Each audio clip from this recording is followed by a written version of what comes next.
Shalom, shalom, this is Kapari, aka Pops, out of GMS Chicago with another sit down. Before I get started, I want to send all praises, honor, and glory out to Yahweh, Bahashem, Yahweh Shai, Bahashem, and Kakwadash, to the apostles and elders of GMS out of New York, elder bishops out of Connecticut. I want to send double honors because they do real well. For the brethren around the world, pushing this truth uncut, unfiltered, giving you the good, the bad, and the ugly of the scriptures, correctly breaking down the prophecies and interaction with the people on the planet. I send a hearty shalom. Hopefully, like to hope this is edifying for the aqua, the pure, and the true listeners, sincerity, and charity. Keep doing so.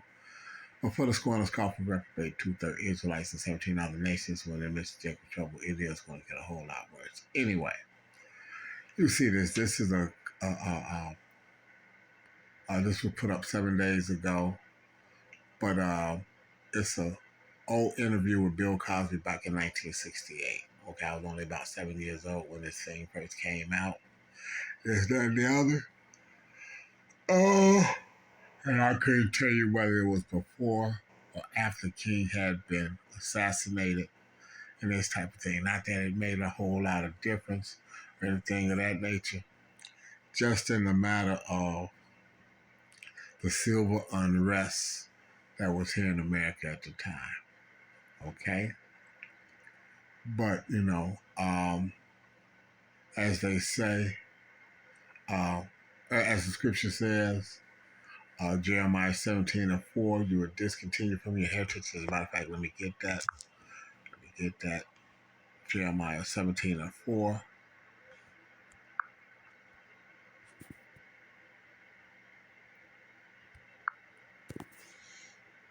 Just to start off with scriptures, it's just riddle this with scriptures in the process. Jeremiah 17:4, and thou, even thyself, shalt discontinue from thine heritage. So the Lord is actually telling Jeremiah, who was a prophet of his, that in the latter days he was going to discontinue, which means he was not going to remember his heritage that I gave him. So we was not going to remember that we was Israelites in a land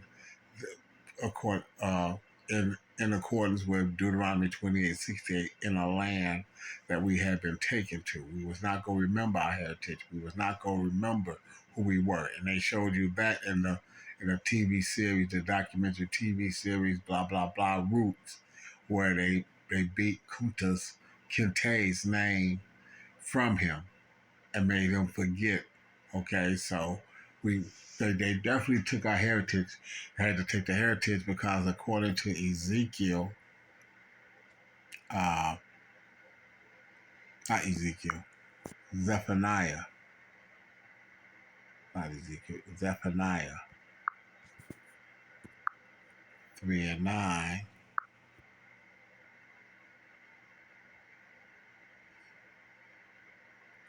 For then will I return to the people of pure language, that they may all call upon the name of Yahweh to serve him with one consent. They had to strip our heritage from us, to strip the name of Yahweh, Bahashem, Yahweh Shai from us. They had to strip them names from us because there's power in those names. So they had to strip those from us to be able to get to not only just get power over us, but to then keep power over us. Okay? But our people being who it is, and why 2/3 have got to be uh, put down, is because of this. Because just like I said, I'm just going to riddle it with scriptures. Where we at?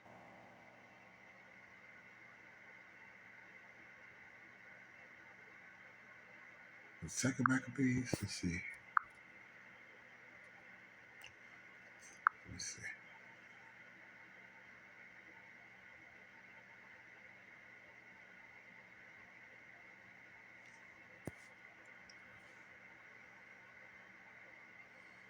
Nah, let's go first Maccabees. My mistake. First Maccabees. Let's see.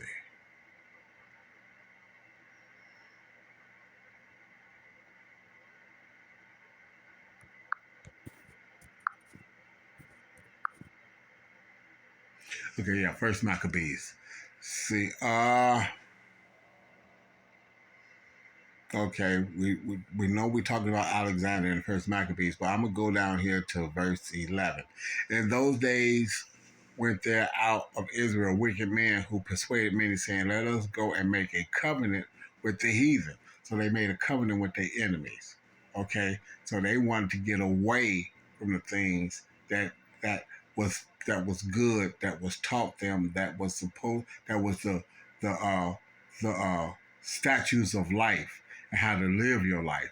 They wanted to get away from it. They wanted to be in covenant with the wicked. Okay, and that's why we be saying all the time that these people now they don't want to have an accountability of what it is that they're supposed to be trying to do. They don't want to have an accountability of their sin. They don't want to acknowledge their sin and turn away from it. So they since the wicked is in rulership and you're allowed to do wickedness, look at the world as it is. Look at the ability to uh, uh, have abnormal procedures be part of the norm, but then they can't do something as simple as I give you a perfect example. You know, a change, a hormonal change or whatever, leading up into a total gender transition. The VA would actually pay for that, but I can't get dental from the same motherfuckers. See what I'm saying? That type of thing. So here we go. So let's just deal with this. Verse 11. In those days went there out of Israel wicked men who persuaded many, saying, "Let us go and make a covenant with the heathen that are round about us." So who was the heathen that was around about us? At the beginning, it shows you it was Alexander. It was Alexander, who known as Alexander the Great, the Macedonian. Blah blah blah blah blah. He died. The crowns would get 4 crowns were given to his generals, and evils did what? After verse 9, and after his death, they all put crowns upon themselves, so did their sons after them many years, and evils was multiplied in the earth. So the evils was multiplied in the earth. And these people want to know what's going on now. Okay? The evil's been multiplying and growing ever since the beginning.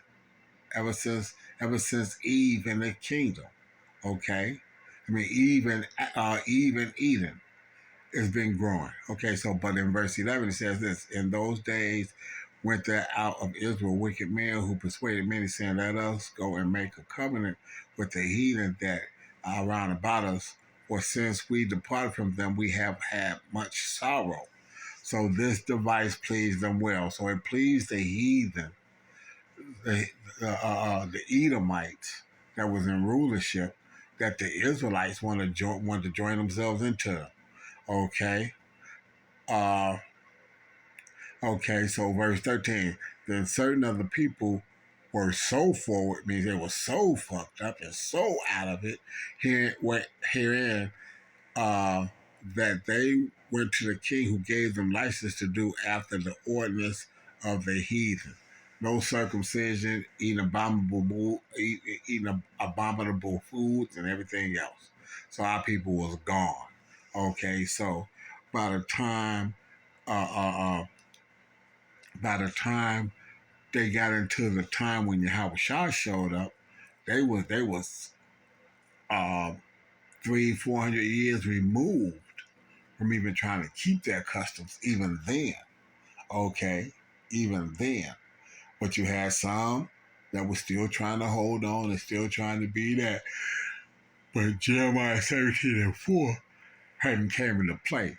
When they brought us over here, they stripped the Hebrew from the northern kingdom that was here first, the Spaniards, which was Edomites, okay, and then uh, uh, uh, brought us over here and stripped the Hebrew from us, which was a southern kingdom. So northern and southern kingdom was stripped of their language, of Hebrew. Uh, uh, the northern kingdom, which would be all of what you would consider South and Central America, and even parts of South North America here, which Nevada, Texas, all that, they they were stripped of their language, which was Hebrew, the lost on the stones, things of this nature, and down through the uh, South and Central America, stripped of the Hebrew, and all of them learned Spanish at the hands of the conquistadors, and this, that, and the other. And then we was brought over here, and Hebrew was stripped from us on the west coast of Africa, and we learned English here. Okay, so and that's the history. And that's what one of the things that Cosby gonna be talking about is how we were stripped of our history and don't nobody want to. And that was back in '68. Okay, that was back in '68. So here we go. Let me go back here now. Put a little bit of a background on it before we jump off in this. Okay, so now I'm gonna let. Oh, and this is being used for educational purposes. I'm not benefiting the Fair Use Act. I'm not benefiting financially in any form or fashion from the use of this, and this is all for educational purposes. So let's let this play. You know, the cat's going to vote for Wallace. He's talking about keeping in their places. See, or keeping this place. He's not talking about keeping niggas in their place. That was George Wallace back in 1968. So now we got Donald Trump doing what now? MAGA, make America great again. For who? It definitely ain't us. And like I said, look at all the Northern Kingdom that voted for him, and now they being kicked the fuck up out the country. See what I'm saying? So I knew when he said that when he said that coming down the pipe, that he wasn't looking to make it great for us. Okay? None of Israel was he looking to make it great for. everybody except Bill Cosby. No, he's jealous because Bill Cosby's got some bread too. Yeah. He's jealous because Harry Belafonte's got 2 Cadillacs or whatever. And he just assumed that this whole country be all white, you see. If truth only came from... Oh, that sounds like now, don't it? Don't that sound like... So 1968, and if this was to go 3 years, 68, 78, 88, 98, 2008, 2018, that's 50 years. 18. If that's 50 years. If this was to go 3 more years, that would be 60 years. 60 years. But if you don't know your past, you can repeat it and you'll be susceptible to it. So you get these motherfuckers like a few years ago with Snoop Dogg talking about he's tired of hearing about slavery and all this other kind of shit. Look at this shit. See what I'm saying? These motherfuckers don't know what's going on. But they don't want. But entertainers are held up as our fucking so-called leaders. What kind of shit is that? Here we go.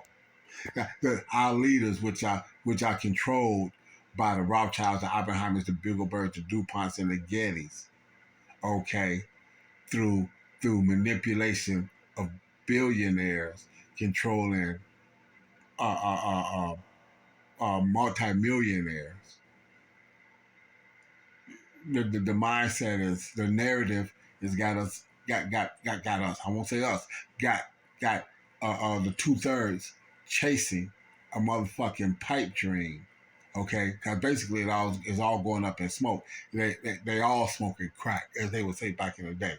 As Ronnie Coleman would say, Jay Cutler smoking crack if you think he can beat it. They all smoking crack thinking that they can beat Yahweh Shai in the program that he's got in place. So they can get around it. They can't. So here we go.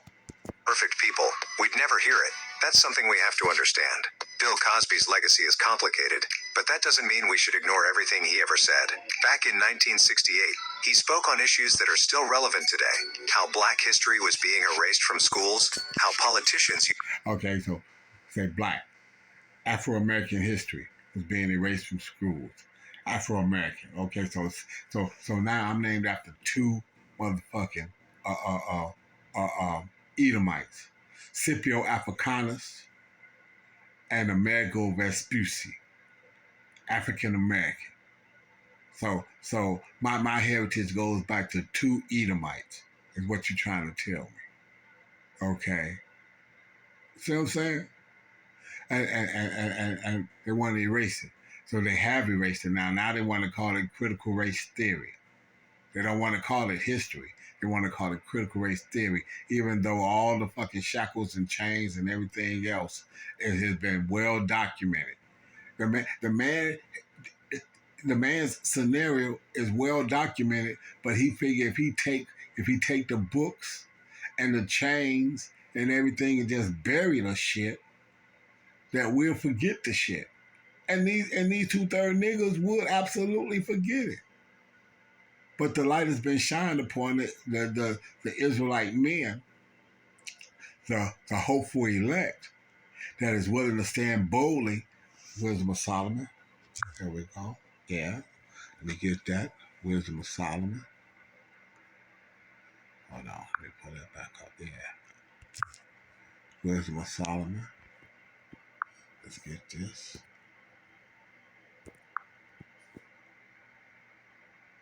Yeah, this gonna be a little juice to it, because I'm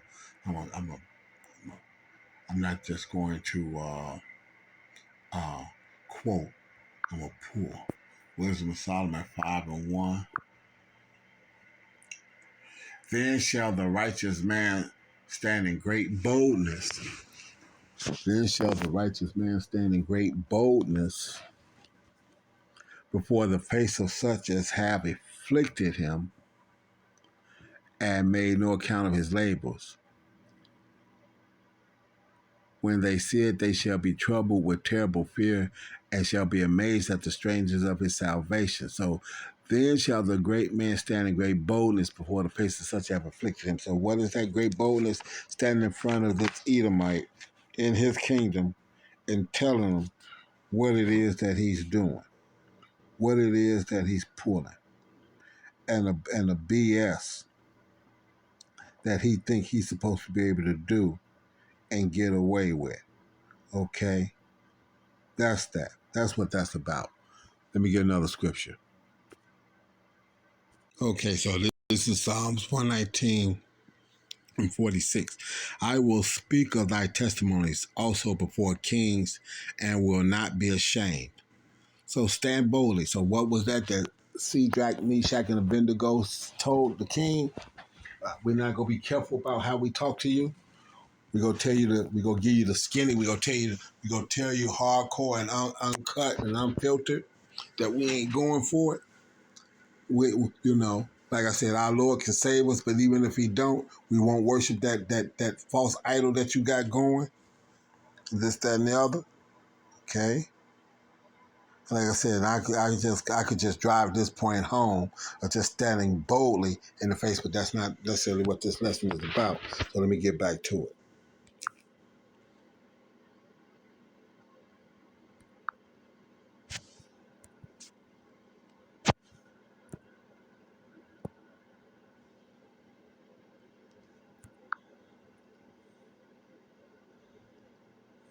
Used racism to manipulate voters, and how people were being controlled by a system that dictated what they could know and believe. He pointed out how black students weren't being taught their own history, how textbooks ignored black contributions, and how the system made it seem like black people hadn't built anything worth remembering. That's the narrative. That's the narrative that we talk about all the time. Who's controlling the narrative? And like I said, and this is absolute. Like I said, it wasn't, and I didn't get a chance to see this, but I remember it was like 1971 because I was about 5th grade, which put me about 10 years old, and that was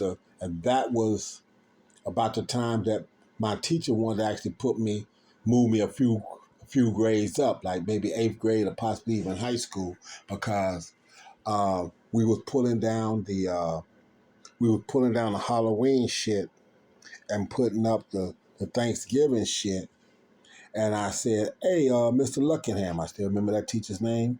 That's the profound influence that that statement actually had, because now when I look back on it, it was what I was seeing as a 10-year-old that I didn't even, that I realized, but I didn't understand just how profound it was. Okay, but it says that I said in fifth grade, when we was pulling down the Halloween shit and putting up the Thanksgiving stuff, that um, how would it be if we looked at Thanksgiving from the natives, I said the Indians, perspective at that time? And Mr. Luckingham, blonde hair, long blonde hair, motherfucking blue eyed, one of them hippies of the 60s teacher, said, what if we did look at it like that? So he had one of them kind of, you know, uh, anything is possible and all things are probable. So why don't we just look at it and see what it could be, type of thing. So when I said that, he was like, that's a hell of a way to be thinking. Okay. He was also the cat that wanted me to bring family affair by sliding the family stones to the Christmas party too, though. So he's kind of a cool white boy, which might have wound up being Jake in the first place. But anyway, long story short, that's what it was, and it's that another. So the narrative, how profound is that? That I was even questioning the narrative at 10 years old about his story. And I remember saying, well, history is basically his story, right? He tell his story from any perspective, he tell his story from any view that he wants. Kind of what I said. He tell his story from any way he wants to, can't he? And he was like, yeah, I guess he couldn't he? So yeah, so this is what was going on, and this was the thought process that was back there then, and I didn't even realize it. Okay, but yeah, I had picked that up at 10 years old. So here we go. And here we are, in 2025, still arguing over black history in schools, still seeing books banned, still watching the narrative controlled. The playbook hasn't changed. Cosby also spoke on politics, calling... And we say that all the time. There's nothing, actually, nothing new. Let me get that. Nothing new under the sun. Okay, so he said, what now?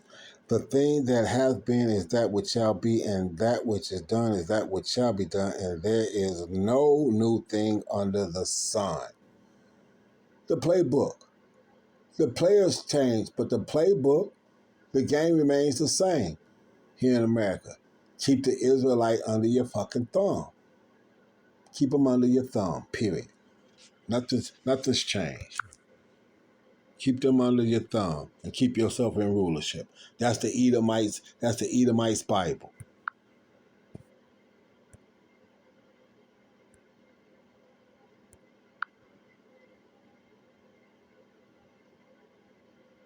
Out how bigots weren't just voting for a leader, they were voting for a way of life they wanted to protect. Wallace made his racist intentions clear, and yet people still supported him. Today, politicians use different words, but the strategy is the same. Keep people divided, keep them controlled. And when Cosby called Nixon a pathological liar, it wasn't just about one man, it was about a system built on deception. So, we can debate Cosby the man, but his message still stands. And if we dismiss it just because of who said it, we risk falling right back into the traps he warned us about. Well, it's just sad, that's all, man. Because I don't believe any of them. I think they're all lying to everybody. Yeah. I think they're all lying to everybody. Let's get that.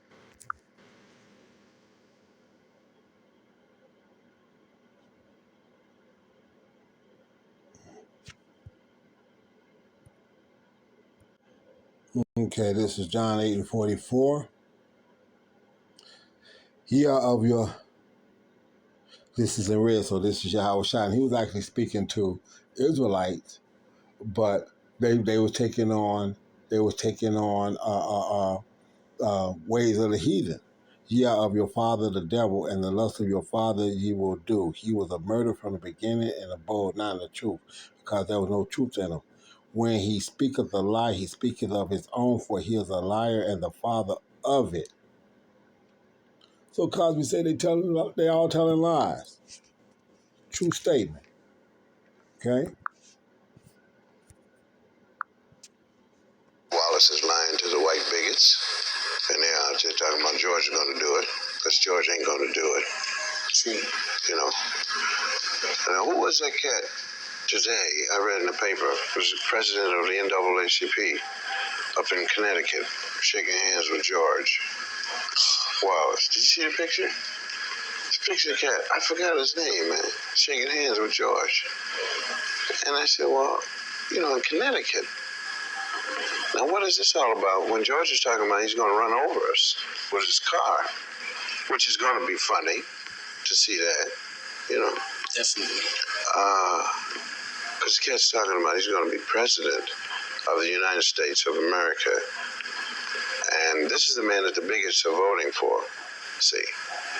Now, this shows you how much class bigots have. They're going to vote for a cat who was say George is going to just keep them in their place. How? George is going to run over them with his car, man. And I believe he's going to do that, you know, because George is cool. And he will run over them if they give any trouble. Nixon, I think, is a pathological liar. Man's got to say some lie about something. Which was proven that he was. And he said, I'm not a cheat. And this, that, and other. The only president to be impeached. But go ahead, here we go. And now they want to impeach fucking Nero here, fucking DJ Trump. Here we go. 12 years. All I read about are white people, you know. And now we're going to have this course, and this course is 20 weeks long. And he said, all you can give us is 1 or 2 books by black authors because you don't think there are any other reputable black authors out there, you know. What is that to tell me? You know, it's the same thing all the other kids are going through in the schools. Because all they're being told is that, well, there's no one else out there that's really writing anything that's literature. They're writing a whole lot of garbage. You know? Sure. And like I suggested to him, Eldridge Cleaver, Soul on Ice. Well, he says that's not literature. He says just a whole lot of writing. You know? What about Man-Child in the Promised Land? There are an awful lot of white people who would really like to know. Maybe not so, you know, so much in the sense that they demand black history themselves, because they can't really be interested in it.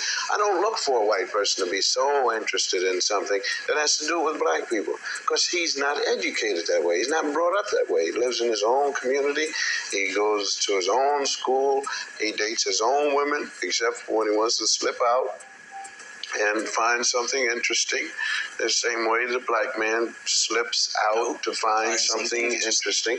But then there's a heavy-handed all-white treatment that just isn't fair, you see. Now, when we talk about a book like Man-Child in the Promised Land, I mean, that was like my neighborhood. The same cats that he talked about, had cats in my neighborhood the same way, with the gang fights and so forth and so on. Drugs, we never really came into contact with drugs the way Brownie's book did, because most of the kids I hung out with, we were hitting the ball or chasing the ball or something like that. You know, I came into contact once with marijuana. It was a Thursday night dance. I think I was like 13 years old or something. Had on all of the hippest stuff, man. My pants way up, you know, the Daily News in my right pocket, had my Jeff on, and I was looking bad and smoking my father's Camel cigarettes, you know. And this cat came up to me and said, give me a light. And I noticed that the butt he was smoking was kind of short. And I offered him a cigarette. I said, don't you want to? He said, no, man, this is fine. You know, and I put my cigarette up to his, and he made that noise, you know. And I shot out of there so fast, man. You know. But the importance of black history, I mean, you just can't measure it, man. Because then, and I think this is why people don't want to serve it, and they don't want to put it out. Because then most people will really realize that we have done something, you know, as a group. When they say we, I include all of us, man, because, you know, the cat's going to vote for Wallace. He's talking about keeping in their places, see, or keep in his place. He's not talking about everybody except Bill Cosby. No, he's jealous because Bill Cosby's got some bread, too. Yeah. He's jealous because Harry Belafonte's got 2 Cadillacs or whatever. And he just assumed that this whole country be all white, you see. I just feel that if we can get the history put in, that isn't the only thing, but that is a very important thing, man. And it's an example of the racism and bigotry that exists in this country. Right. Because look at how harmless it is, you see, to say that a certain person did something and they did this and so forth and so on, and make it a part of an exam, but they refuse to do it. Before, last year, I excused the teachers and the school system for it because, you have to be prepared. Yeah. And I said, okay, if you don't have it this year, all right, that's because you're not prepared, but you have the summer. Go to your library, go to the reserve book room, read, find out, black heroes in World War II, black heroes World War I, so forth and so on. Men who have invented things. The real black man who was with Lewis and Clark. Right. The cat who went to the North Pole, how much he did, so forth and so on. Let's get all this together, man.